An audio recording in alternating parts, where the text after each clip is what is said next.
शासन सेवा में एकजुट, चेतना के चित्रकूट, पवित्रता के पावन फूट, आत्मीयता के अमर घुट, ऐसे श्रमण भगवान महावीर के चरणों में कोटि कोटि वंदन। तप के तपोवन, उपासना के उपवन, चारित्र के चंपक वन, ऐसे परम पूज्य गुरुदेव गुरुवरिया के चरणों में त्रिकाल वंदन। उपस्थित सज्जनों, माताएं, बहनों, पूर्व दिनों से आप श्रमण भगवान महावीर की दिव्य वाणी का पान कर रहे हैं।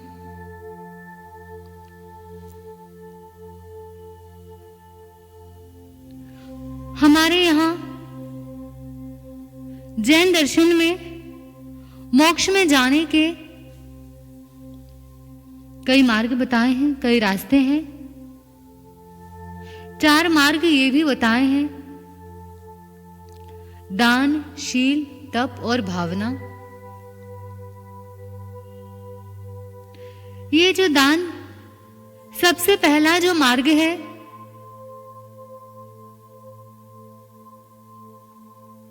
ये मार्ग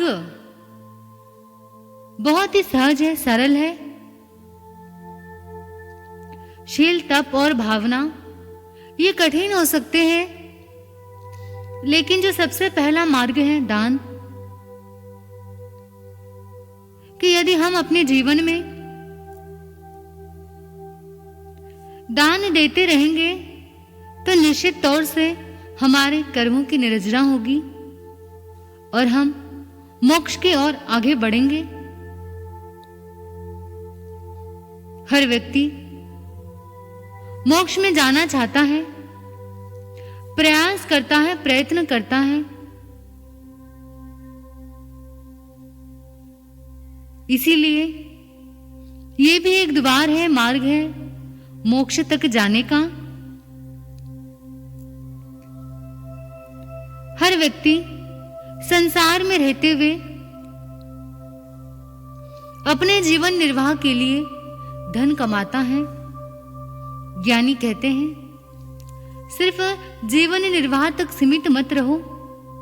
अपने जीवन का निर्वाह कर लिया, लेकिन औरों के बारे में भी सोचो, दूसरों के बारे में सोचो कि मुझे इतना कुछ मिला है, इसमें से मैं कुछ औरों को भी दे सकता हूं, दान दे सकता हूं, धर्म कर सकता हूं। यदि हम जरूरत के लिए कमाते हैं, बहुत अच्छी बात है, लेकिन उसके साथ साथ जरूरतमंदों को देने की बात भी हमारे लक्ष्य में होनी चाहिए।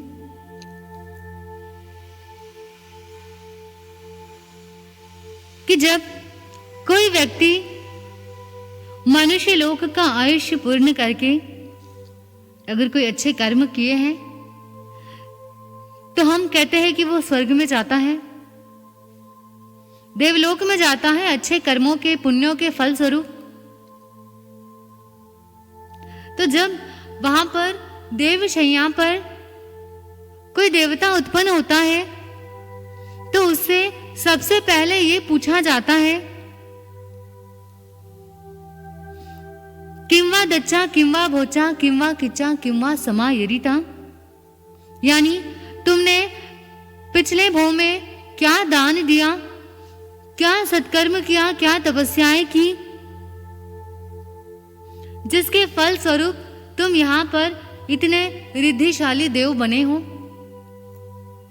वहां जाएंगे तो ये पूछा जाएगा कि तुमने क्या दिया। सबसे पहले यही प्रश्न आएगा। वहां ये नहीं पूछेंगे कि तुमने कितना कमाया, तुमने कितना बैंक में डाला है, कितना अपनी संतान के नाम पे करके आए हो, या कितना धन जमीन में गाड़ के आए हो। वहां पर ये नहीं पूछा जाएगा, लेकिन अपने हाथों से क्या दिया, ये जरूर पूछा जाएगा। कि इस मनुष्य भव की तो हर कोई सोचता है, लेकिन यहां से आयुष्य पूरा करने के बाद जब हम आगे जाएंगे तो कमाया हुआ, संग्रह किया हुआ धन हमारे साथ नहीं आएगा। आपने कहीं देखा ही है, कई बार सुना भी है, अपनी आंखों से देखा है कि करोड़पति, अरबोंपति व्यक्ति जब इस संसार से चले जाते हैं तो साथ में कुछ भी लेकर नहीं जाते, 1 रुपया साथ नहीं जाता। ये सब हमने देखा है। 500 करोड़ का मालिक संसार से चला गया, साथ में 5 पैसे भी उसके साथ नहीं गए। जितना कमाया वो यहीं रह गया। अगर उसने कुछ दिया है तो वह पुण्य उसके साथ अवश्य जाएगा। इसलिए ज्ञानी कहते हैं कि दान देने से दुर्गति का नाश होता है, व्यक्ति सदगति में जाता है। और दान देने से व्यक्ति कर्म की निर्जरा भी कर सकता है। हमने किसी को कुछ दे दिया, हम सोचते हैं कि हमने उसे कुछ दिया तो सामने वाले का तो फायदा हो गया, उसे कुछ मिल गया, लेकिन मैंने दिया है, मुझे कुछ भी लाभ नहीं होगा और मेरे जेब का पैसा जाएगा। लेकिन ज्ञानी कहते हैं कि यदि तुमने दान दिया है तो इससे तुम्हारा भी भला होगा, तुम्हें भी फायदा होगा। आपने धन कमाया, कैसे कमाया होगा? आसानी से धन किसी को मिलता नहीं है। धन को कमाने के लिए व्यक्ति को पाप करना पड़ता है। जब व्यक्ति पाप करता है तब धन उसके पास आता है। कोई भी व्यक्ति संसार में निष्पाप होकर धन का संग्रह नहीं कर सकता। हाँ, नीति पूर्वक धन कमा सकता है, ईमानदारी से धन कमा सकता है, लेकिन निष्पाप होकर के धन को नहीं कमा सकता। चाहे व्यापार हो, कारोबार हो, नौकरी हो, कोई भी तरह का धन कमाने का जरिया हो, उसमें एकेंद्रिय से लेकर पंचेंद्रिय तक जीवों की किसी न किसी रूप से हिंसा होती है, तो ये पाप भी हो गया। धन कमा लिया, धन तो हमें दिख रहा है, लेकिन धन के साथ पाप भी कमाया है, वो हमें क्या नहीं होता है, दिखता नहीं है। नोट दिखते हैं, लेकिन नोट के साथ क्या पाप भी हमने कमा के लाए हैं, ये हमें दिखाई नहीं देता। धन तो यही रह जाएगा, लेकिन जो धन के साथ व्यक्ति ने जो पाप किया है वह भवांतर में उसके साथ जाएगा, आगे भी साथ जाएगा। इसलिए ज्ञानी कहते हैं धन कमाने के साथ साथ व्यक्ति ने पाप भी कमाया है, तो उस पाप से व्यक्ति कैसे बचेगा? तो उसका भी एक तरीका बताया है कि व्यक्ति दान दे, तो धन के साथ कमाए हुए पाप से वो क्या हो सकता है, छूट सकता है। उसके भी पाप कर्म क्षय हो सकते हैं। कई सारे लोग होते हैं जिनके मन में ये होता है कि महाराज जी हम इतनी मेहनत करके पैसा कमाते हैं, पैसा यूं ही नहीं आता, दिन रात मेहनत करके पैसा कमाते हैं, फिर उन पैसों को दान में लगाने की क्या जरूरत है? कई सारे लोगों के मन में ऐसा प्रश्न होता है कि हमने कमाया, हम क्यों दे किसी को? लेकिन ज्ञानी जन कहते हैं कि हम देंगे तभी हमारे पापों का प्रक्षालन होगा। शरीर में मेल जम जाए, शरीर गंदा हो गया, तब क्या करोगे? स्नान करते हैं और क्या करेंगे? शरीर में मेल जमा है, उसे निकालने के लिए स्नान है, और आत्मा पर जो मेल जमा है उसको निकालने के लिए दान है। शरीर के मेल को तो हमने निकाल लिया, निकालने का प्रयत्न करते ही रहते हैं, लेकिन जो हमारी आत्मा के ऊपर जो मैल लगा है उसे धोने का मार्ग है कि हम दान दें। तो यदि हम देते रहेंगे तो निश्चित तौर से हमारी आत्मा निर्मल और पावन बन सकती है। अब आप दान देते हो या नहीं देते हो? आप कहोगे कि हम तो देते ही रहते हैं, सामान्य तौर पे देते हैं, लेकिन जब कुछ आयोजन हो, कुछ बड़ा कार्य होने वाला हो तो विशेष तौर पे दान देना पड़ता है। कुछ लोग दान देते हैं, कुछ लोगों को दान देना पड़ता है और कुछ लोग देते ही रहते हैं। जो दान व्यक्ति देता है, अहोभाव से देता है, उसके हृदय में विशुद्धि हो जाती है, पाप कर्म क्षय होते हैं और अहोभाव से पुण्य का बंध होता है।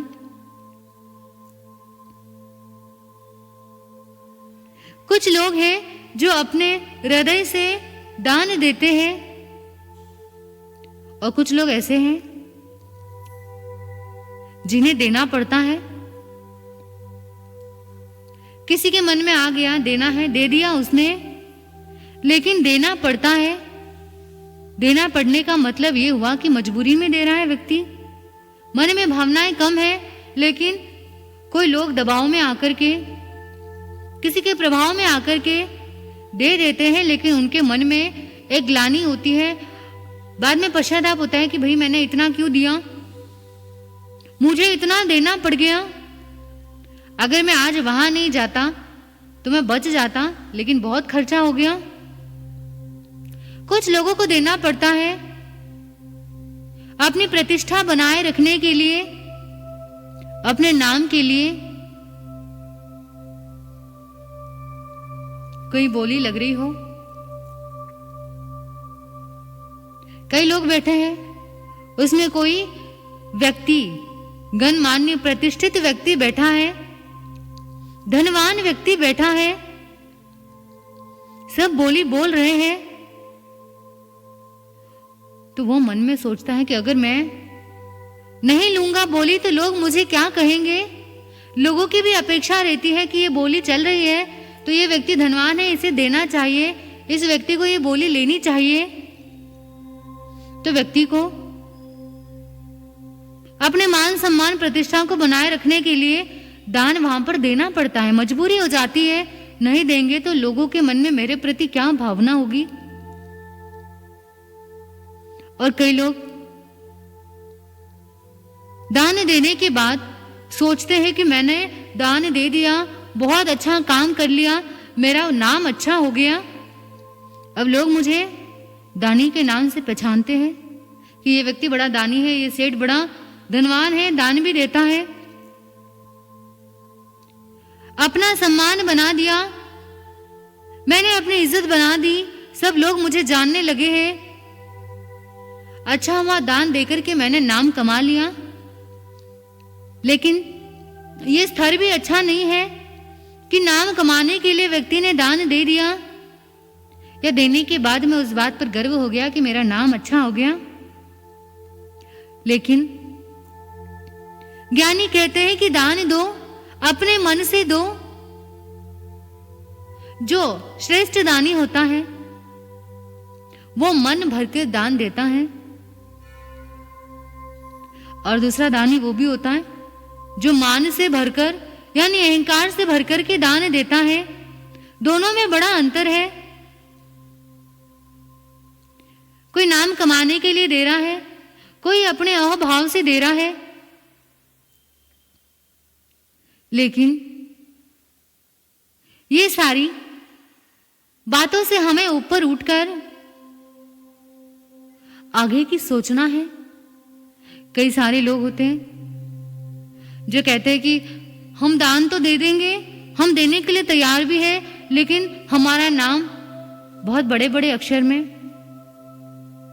आना चाहिए, मेन जगह पर आना चाहिए, बहुत बड़ा बोर्ड लगना चाहिए, तब हम देंगे, और बिना नाम के कुछ भी देने के लिए हम तैयार नहीं। ऐसी भी स्थिति है लोगों की। लेकिन इस नाम की महत्वाकांक्षा से ऊपर उठकर इस नाम की चाह को छोड़ करके यदि हम अपने परमार्थ के लिए दान देंगे तो वो दान हमारा फलीभूत हो सकता है। और भी कई लोग हैं जो दान देने के बारे में सोचते हैं। कुछ लोग सोचते हैं कि हम आज नहीं कल देंगे। किसी को कह दो कि भाई ये अच्छा कार्य होने जा रहा है, आप कुछ दे दो, तो वो कहता है कि आज नहीं, फिर महीने भर बाद देखेंगे, सोचेंगे। तो ज्ञानी कहते हैं कि अच्छे कार्य के लिए सोचने की ज्यादा जरूरत नहीं है। जब हमें होटल में जाना होता है, घूमने के लिए जाना होता है, तो हम वहां एक क्षण के लिए भी सोचते नहीं है, ना पैसों के बारे में सोचते हैं, पैसा पानी की तरह बहा देते। कि खाने पीने में सारा पैसा व्यर्थ मत करो, मत खर्च करो। कुछ पैसा विपत्ति में काम आने के लिए भी रखो कि जब संकट का समय आए तो हमें किसी के सामने हाथ नहीं फैलाना पड़े। और कुछ पैसा दान में भी लगा दो जो हमारे लिए परलोक में काम आ सके। कई सारे लोग बैंक में पैसा रखते हैं कि हम बैंक में रखेंगे तो पैसा सुरक्षित रहेगा। ठीक है, यहां तक के लिए आपकी व्यवस्था हो गई इस जन्म की, लेकिन अगले जन्म की क्या व्यवस्था है हमारी? कई दीन दुखी लोग हैं संसार में, उनके लिए क्या सोच है हमारी? कितने ही धार्मिक स्थल बनाए जाते हैं, वह हमारी देने की इच्छा है या नहीं है? किसी व्यक्ति को दुखी देखकर, लाचार देखकर हमारे हृदय में दान देने की प्रवृत्ति, दान देने की भावना होती है या नहीं होती? ज्ञानी कहते हैं देना चाहिए, देते रहना चाहिए, और देने के बाद में आनंद से हमारा हृदय हर्षित रहना चाहिए, तो ही हमें दान का फल मिलेगा। यदि हम देने के बाद में पछताएंगे कि मैंने इतना दे दिया, मुझे नहीं देना चाहिए था, थोड़ा कम दे देता, बहुत ज्यादा दे दिया, तो ऐसी बात हमारे हृदय में बाद में ना आए। देने से पहले भी हम प्रसन्न हो, देने के बाद भी हो, तभी हमारा दिया हुआ दान फलीभूत होगा। और निश्चित तौर से हमारे पाप भी हमारी आत्मा से दूर हो जाएंगे। तो ये प्रयत्न अवश्य करें कि हम भी कुछ देते रहे। ऐसा नहीं कि बहुत कुछ ज्यादा ही देना जरूरी है कि करोड़ों रुपए दो, लाखों रुपए दो, ऐसा नहीं। आपकी क्षमता अनुसार आप किसी के सहायता कर सकते हो, कोई धर्म स्थल में दान दे सकते हो। जहां भी आपको सही लगे कि मुझे इस स्थान पर देना चाहिए, वह अवश्य दे देना चाहिए। कोई करुणा भाव से प्रेरित होकर के दान देता है, कोई परमार्थ की दृष्टि से दान देता है, लेकिन दे दो, क्योंकि दोगे तभी मिलेगा। एक भिखारी, किसी चिंतक ने बहुत बड़ी बात कही है कि एक भिखारी जब आपके द्वार पर आता है तो वह आपसे कुछ मांगने नहीं आता, बल्कि आपको शिक्षा देने आता है कि मुझे दान दो, दान दो। मैंने नहीं दिया इसलिए मैं ऐसा बना हूं, भिखारी बना हूं। तुम अपनी समझ लो कि तुम्हारे पास पुण्य से प्राप्त पूंजी है, तो उसका सदुपयोग करो, उसको अच्छे कार्य में लगाओ, तभी तो मिले हुए धन का सदुपयोग होगा। कई सारे इतिहास में हमने उदाहरण पढ़े हैं, कितने पढ़े हैं, कितने सुने हैं, लेकिन बस पढ़ने और सुनने तक हम सीमित रह गए। यदि हम उसे आचरण पर लाने का प्रयास करेंगे तो निश्चित तौर से हमारी सजीव आत्मा का कल्याण होगा।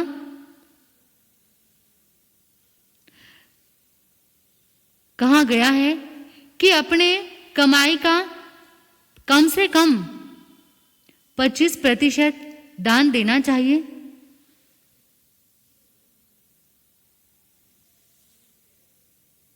50% अपने परिवार के भरण पोषण के लिए लगा लो और 25% अपनी विपत्ति के समय के लिए रख दो संभाल कर सेविंग में। लेकिन कम से कम 25% कमाई हमारी दान में जानी चाहिए। कई लोग ऐसे होते हैं जब कमाते हैं तभी उनके मन में ख्याल आता है कि मुझे इतना फायदा हुआ है, मैंने इतना कमाया है तो मुझे इतना दान देना है, तभी उनके मन में विचार आ जाता है। कई लोग कमाते समय भी देने की भावना रखते हैं। कहां गया है? जो जल बाड़े नाव में, घर में बाड़े दाम, दो हाथ उलझिए यही सयानो काम। यानी जब नाव में पानी भरने लग जाए तो उस पानी को दोनों हाथों से बाहर फेंक देना चाहिए, क्योंकि भार जितना अधिक होगा नाव के डूबने की उतनी अधिक संभावना होगी। तो हमारे जीवन भी यह स्थिति है कि जब व्यक्ति धन कमाता है, धन अधिक आने लग जाए या धन व्यक्ति कमाता भी है तो उसे दोनों हाथों से दान देते रहना चाहिए,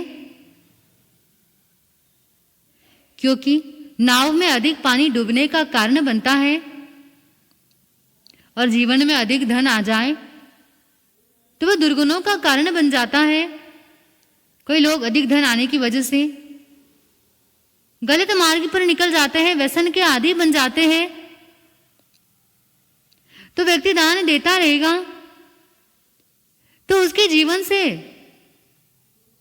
धन के प्रति आसक्ति भी कम होती जाएगी, क्योंकि जो दान देता है उसको धन का कोई मोह नहीं होता, बिल्कुल अनासक्त होता है। और यह अनासक्ति ही हमारी मुक्ति का कारण है। एक व्यक्ति होता है जो धन के प्रति बिल्कुल पूरी तरह आसक्त होता है, चमड़ी जाए पर दमड़ी नहीं जाए, बिल्कुल देने के लिए तैयार नहीं है। पता चला कि व्यक्ति धन के मोह में ही संसार से चला गया, और जहां धन है वहां पर सांप बनकर के बैठ गया। ऐसी कई घटनाएं आपने सुनी होगी, पढ़ी होगी, कि जहां भी धन खोदने की बात आती है वहां सर्प मिल जाते हैं। कि ये जो धन का मोह है व्यक्ति को दुर्गति की ओर लेकर जाता है, और उसी धन का दान करने से व्यक्ति अनासक्ति की ओर जाता है। आपने दान क्या दिया उससे ज्यादा महत्व आपके दान देते समय क्या भाव है। आप कौन सी चीज का दान दे रहे हो उससे भी ज्यादा आप क्या देते समय क्या भाव हो रही है, कौन से अभाव से आप दान दे रहे हो, वह महत्व का है। और दान देते समय यदि उत्कृष्ट रसायन आ जाए तो यह हमारे जीव आत्मा तीर्थंकर नाम कर्म का गोत्र का बंधन भी बांध लेती है। तो निश्चित तौर से यह मार्ग, यह रास्ता हमें मोक्ष की ओर लेकर के जाएगा। आप तपस्या कर सको नहीं कर सको, ये शरीर के ऊपर है कि हमारा शरीर अगर साथ देगा तो हम तपस्या कर पाएंगे, नहीं तो मुश्किल है। हमारी भावना अच्छी रहेगी नहीं रहेगी हमेशा ये भी पता नहीं, लेकिन हम दान देते रहेंगे, इसमें कोई अधिक कठिनाई नहीं है। धनवान व्यक्ति को दान देना चाहिए, क्योंकि इससे उसके आगे के पुण्यों का बंध भी होगा, और धन के साथ कमाए हुए पाप कर्म भी क्षय होते जाएंगे। और निर्धन व्यक्ति को भी दान देना चाहिए, क्योंकि दान देने से अंतराय कर्म क्या हो जाती है, टूट जाते हैं। एक सिद्धांत है, अंतराय कर्म यदि टूट गए तो कोई काम में रुकावट नहीं आएगी, आगे से आगे सब काम होते चले जाएंगे। परलोक की पूंजी भी दान है, और अंतराय कर्म टालने का रास्ता भी दान है। तो यह एक ऐसा माध्यम है जो हमारी इस आत्मा को पाप से मुक्त भी कर सकता है।